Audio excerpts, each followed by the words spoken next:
Welcome to Casual Cinema, where we review movies from a casual perspective. We're your hosts, TJ and Jared. And in this video, it's been a while. We just want to say, we just want to say hi to you guys. We've been gone a while, but we're coming back with a new series. Jared mentioned it, on our other channel. We did an Orioles video. Make sure you check out our other channel, Birds of Prey Sports. But we want to bring, a new series for this channel, throwback movie reviews or flashback movie reviews. No, Flashback Friday. Flashback Fridays. My Yeah. apologies. Flashback Fridays. So in this special edition of Flashback Fridays, we want to give you guys just a flashback movie review of Iron Man. The movie that started the MCU. And a movie that's very special to us. It's both of ours, one of our favorite movies of the MCU. So we're going to get into that in this review. And I want to ask you a question. How meaningful to you is the first Iron Man movie? Before we get into like the plot and all that, how meaningful to you is the first Iron Man movie? I guess it's meaningful for me personally, just because that it's the first MCU movie and it was the first MCU movie I watched. I didn't get into the MCU really till like 2015 in full. Like I watched some of the movies, but I didn't get into it until full until like 2015. And I watched Iron Man for the first time. I want to say in 2012, I think, or 2011, I think. I forgot what year exactly it was I first saw the movie, but it was in Spanish. My dad recorded it for me on Telemundo, I believe, and I watched the whole movie in Spanish. So it was a blessing to watch it in English, a language I could understand, for the first time, and I understood most of the dialogue, and you know, um, want to say the next movie I watched after that was funny enough. I think it was The Incredible Hulk, which I think is the next movie in the saga. So anyways, but it's special to me just because like Iron Man's been my favorite character in the MCU. Even after his death. In Endgame. I guess spoilers, but let's 6 years removed from that, or 5 years. I think it's 5 years. But it just reminds me of my childhood almost. I remember this wasn't for Iron Man 1, but it was for Iron Man 2. They did the Burger King like toys. I don't know if you know what I'm talking about. Like they had like an Iron Man, they had a War Machine. You could build a figure, I think, and you've had a few. I don't know. It was just awesome. I remember my dad took me like there like every Friday, and I tried to get like all of them. Like I think I got Mhm. like the Iron Man one. I think I got the War Machine one. And I got the Build a Figure Iron Man. I think it was like a Build a Figure Iron Man, but then there was like a green, like Vanco drone. I think it was, that I never got, and I'm always still heartbroken about that. But that was a long time ago, so I should really give that a rest. That was what 14 years ago, but it definitely reminds me when I was a kid. It's a very good movie as well. It's very funny. RDJ delivers a fantastic performance, and it just reminds me a lot of my childhood, to be honest. Yeah, and I agree. It's funny because I remember, as a kid, Iron Man movie came out 2008. I was Yeah. around 5, 6 at that time. I remember I was scared to watch it at first, because I remember a part that kind of scared me the most is when Tony had his accident and he had the explosion. It kind of affected his heart. I remember that kind of was a little bit disturbing to me as a kid. But as I got older and really gave it a chance, I believe it was also around maybe 2010 or 2011.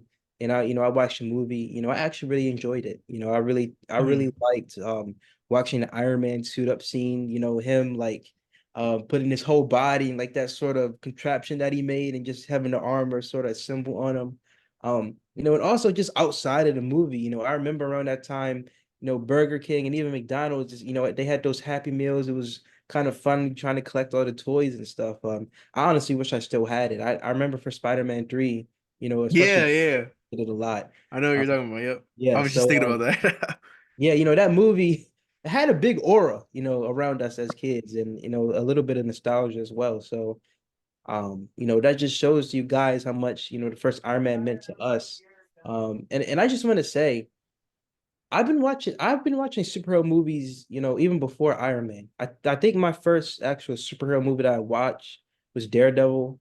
Mm. No, I believe it was Daredevil or X-Men Origins Wolverine, but obviously those weren't in the MCU. Those are like Fox movies, I think, or 21st Century movies. Um, but you know, in terms of MCU, Iron Man means a lot to us. So I guess we could sort of get into the plot and also like our favorite points in the movie. I would say, I'll say in terms of the plot, I think it was well written, for a first Iron Man movie. I like how the movie starts out. It shows Tony, just being his old self. He's very kind of, nonchalant about things. He's very playful, Narcissistic. unserious, narcissistic, very sarcastic, but kind of I mean, let's be real. He was an asshole. Like, I mean, yeah, let's yeah, be real yeah, with it. yeah. You know. That's exactly what he was. And even I believe they show him winning an award that he didn't even show up to. Instead, he was like gambling at a casino. I feel like, it kind of encaptured pre-accident Tony Stark as this person who just didn't care about anything but just getting the money and girls. I mean, obviously it's funny because he interviewed that one girl who was kind of, really pressing him about being a merchant of death, because of his weapons selling, to the military and basically whoever was the highest bidder, to Hmm. his tech. And he ended up sleeping with her. So I feel like the first part of the movie just sort of encapsulated just how much of like how you said, an arrogant a-hole person Tony was, and then it shows how much that accident changed him.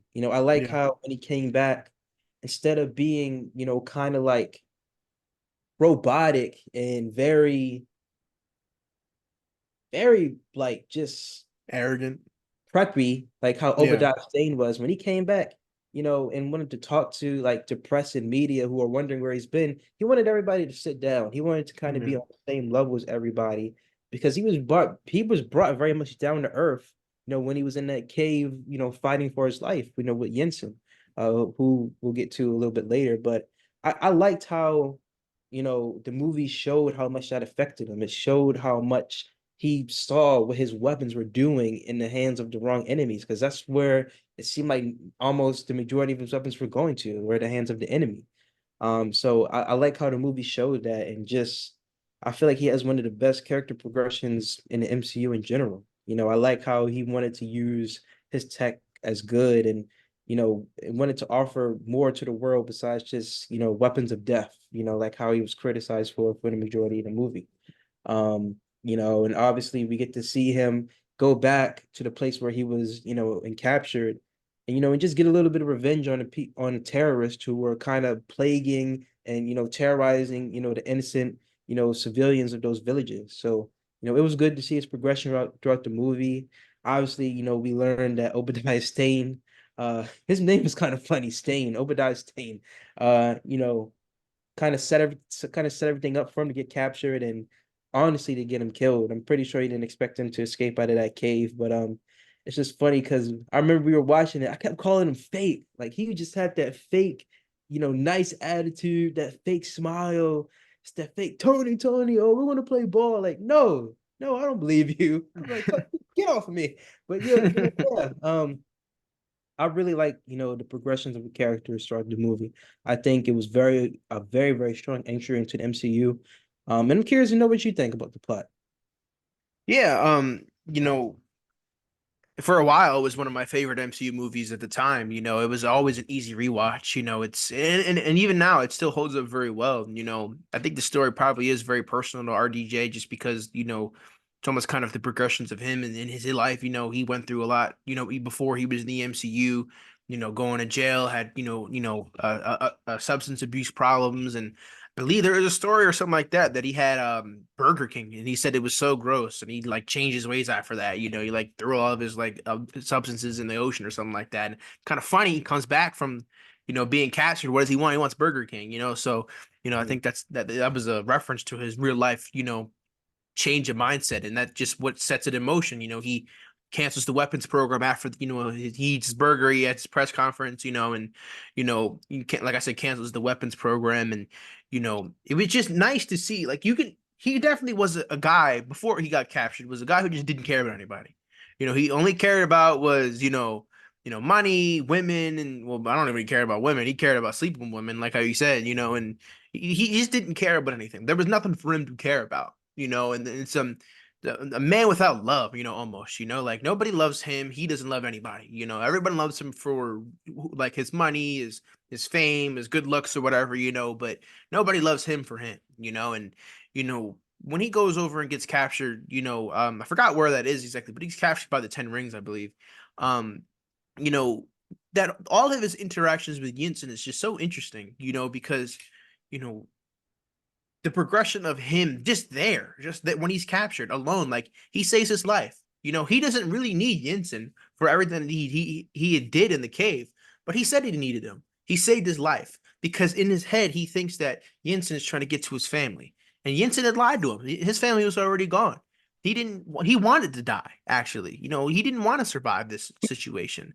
But the way that he cared about Yinsen, a guy he was captured with, for a few months, just the progression there was just a nice thing to see. It was well written, and you know, I like the message that Yinsen gives to him in the cave that when he eventually passes away, like don't waste your life, and I don't know, it's just I know for a fact it like that stuck with Tony forever. That definitely is probably what just kind of propelled him into the right direction.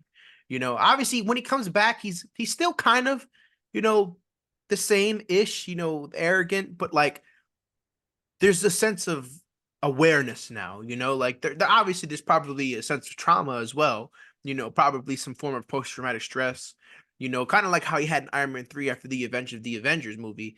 But, you know, like I don't know, that whole dynamic between him and Jensen was just really nice to me. And, he actively tried to help him get out of the cave as well, because like I said, he thought he still had his family, and then that whole sequence in the cave, when he's beating up on all the guys, it's a very satisfying sequence just because it's the first Iron Man suit, like it's just it's very that suit was very clunky and very ugly, I guess you could say, but it got the job done. It got him out of there at least, so.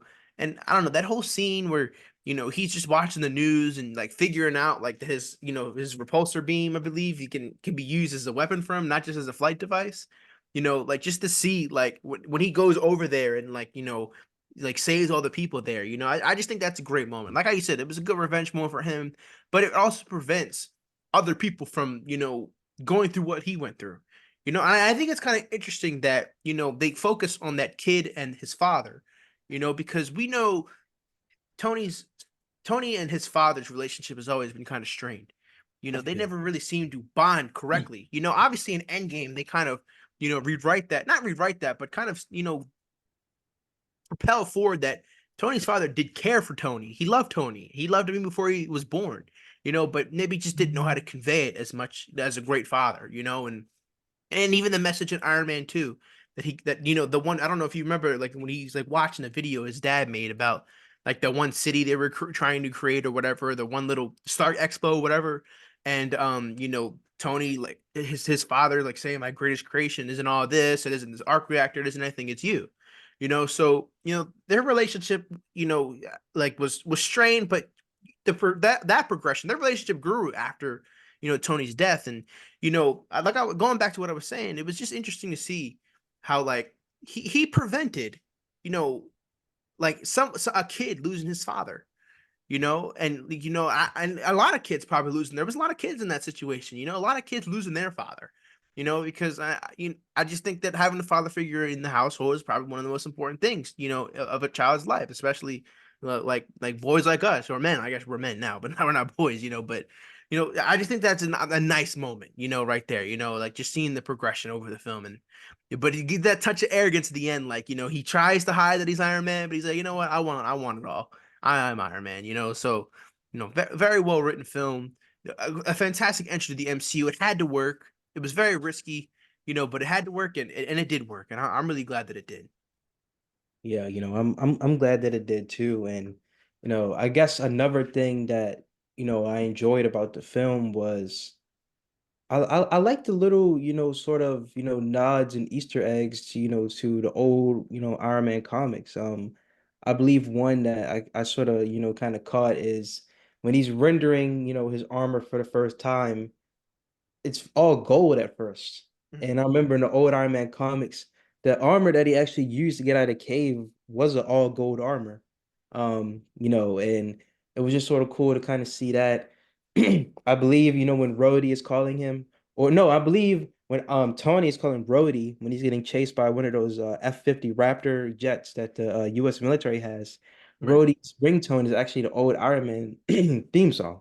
Yeah. So there's also like a Fing Fame Foom, Easter egg in the movie, I believe, when Obadiah Stane and Iron Man are fighting towards the end. So it's a lot of Easter eggs, kind of thrown in there that I thought were pretty interesting. Mhm. Obviously the 10 rings.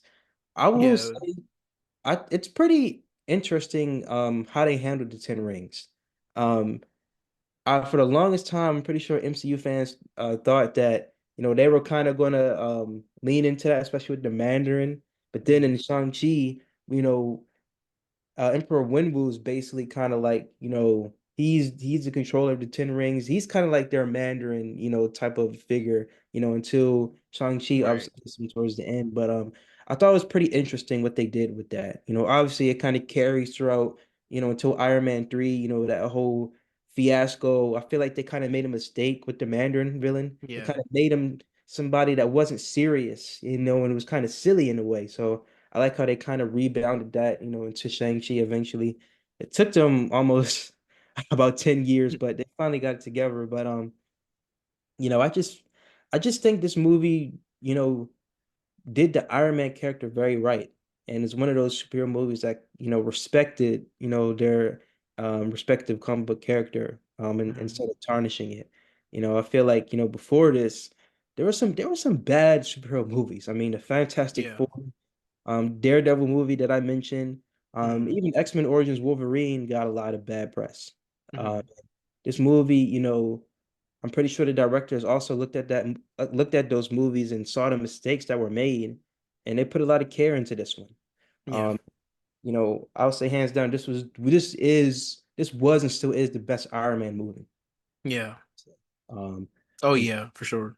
yeah, I just a great movie. I mean, is there any Easter eggs that you pointed out? Not any Easter eggs that I can think about, but like just I guess the importance of this movie, not even just for the MCU, but for cinema in general. What this started the MCU. We got the progressions of movies. We got the Hulk. We got Thor, Captain America, the Avengers. We got another Iron Man movie. Then another Iron Man movie after the Avengers movie. And then it just kick started. We got into another phase two, and then phase three, which led to Infinity War. And Endgame, two of the most, one of some of two of the most important movies, of cinema of the 21st century. And whether it's Oscar quality or not. So and it really shaped up how cinema is now, where it's like a lot of these older directors aren't fans of the MCU and the way they do business, because like I remember Martin Scorsese was saying like, how much like they're not movies, they're events, they're like a theme parks, almost, and it got a lot of these older directors in their feelings about things because like there isn't movies aren't about an actor anymore. It's about, like what is this movie like we didn't go to the movies to see Chris Evans play Captain America. We went to see Captain America. Back then it was different. You went to go see an actor and what he or she was doing.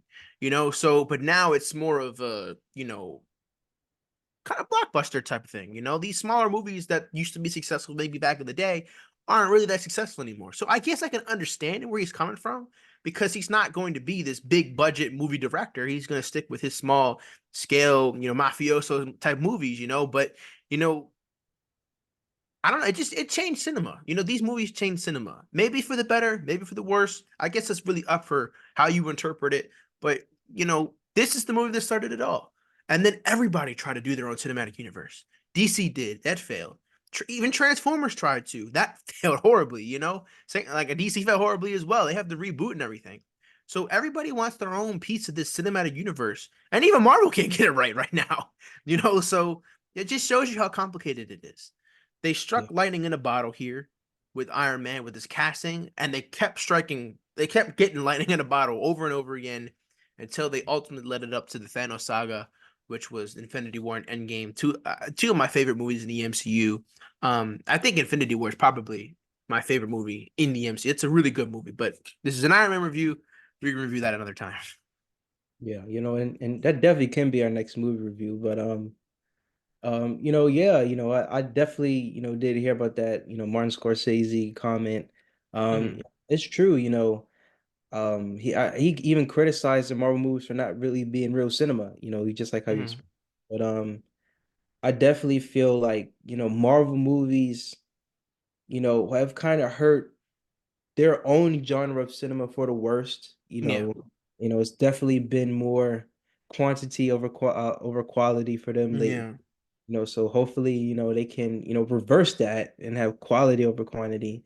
And Right. really just get back to their roots, like how the first Iron Man was and the first, phase of MCU was, and just get the fans back and give us what we want. But Right. And then honestly, we got Deadpool 3 coming out this year. oh yeah, We'll we got me Deadpool and 3. TJ here will review that when it comes out in July. So, I guess stay tuned for that. But we need the MC to get back on track. Yeah, we do. And I feel like Deadpool 3 is definitely gonna, lead it in the right direction. Ryan Yeah. Reynolds, he's not gonna let a Deadpool movie flop. He's not gonna let a Deadpool movie, Yeah. go bad. Doesn't He's know what really Hugh Jackman passionate. in. Yeah, he's really passionate about the character and he embodies it well, just like how RDJ did Iron Man. So Yeah.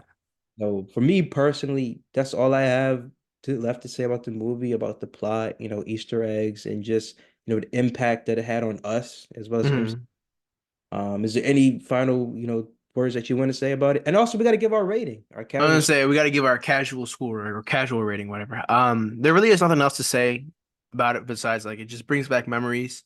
Back when I was a kid, all those toys, and I always wanted to. I think Iron Man 3 was the first MCU movie I saw in theaters. So but yeah, I mean that's really all I gotta say about the movie. I'm gonna give it a 4 out of 5 out of 10. Or 4 out of 5 out of 10. 4 out of 5 out of 5. I'm doing the. Reminds me I'm of me. at.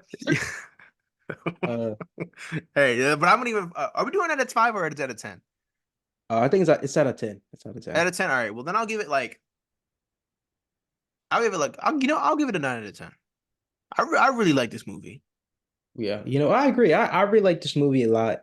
I'll give it a 9.1 out of 10. I'm trying to be different. You don't want to do one over me. Don't one up me. All No, right. no, Now I give 9.2 out of 10. maybe 9.3. I'm just playing, but I had 9.4.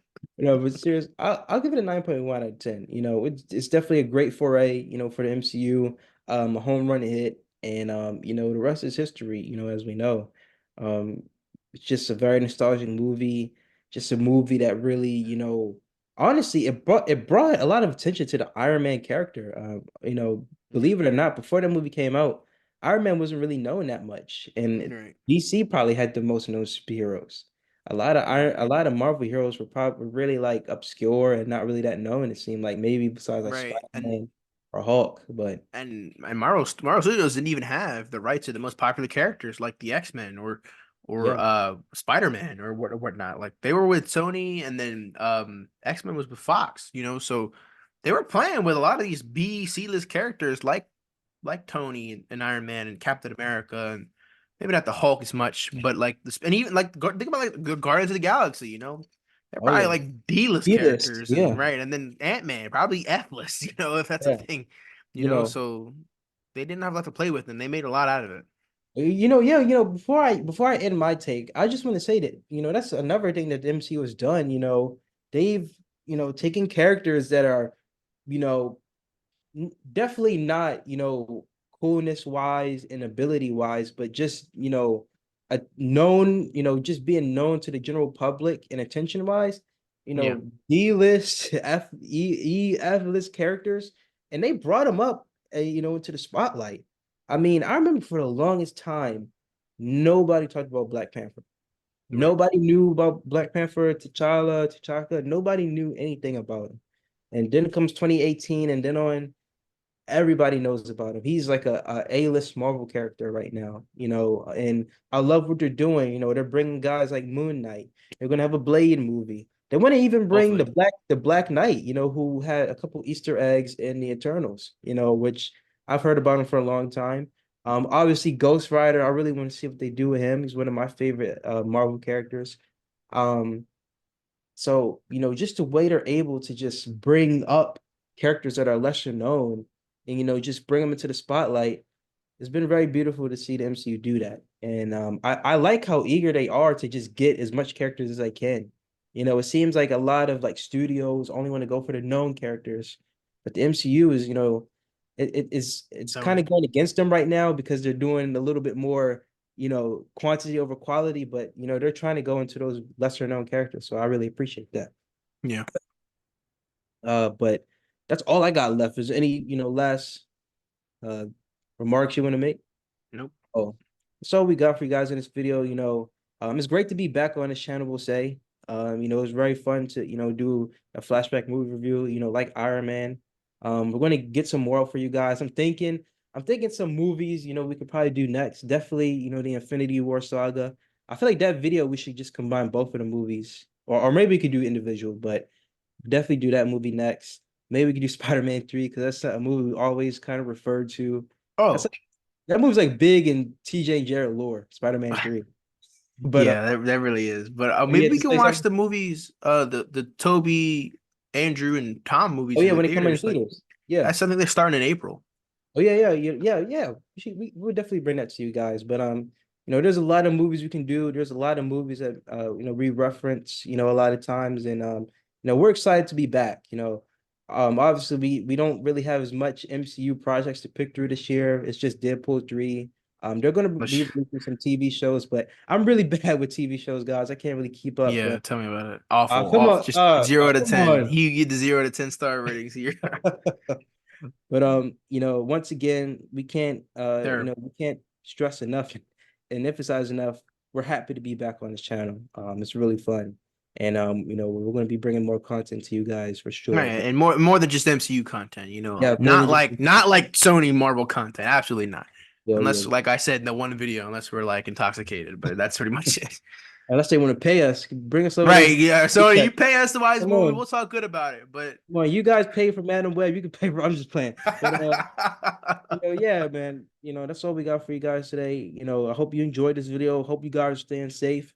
Make sure you subscribe to this channel. And make sure you subscribe to our other channel, Birds of Prey Sports. We definitely are very passionate about Baltimore sports. We got a lot of videos coming up.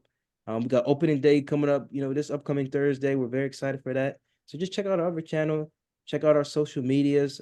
We have our Instagram for this Casual Cinema channel, and we also have our social medias for our Birds of Prey Sports channel. But that's all we got for you guys today in this video. Stay tuned for the next Casual Cinema. TJ and Jared, we're out. Wow.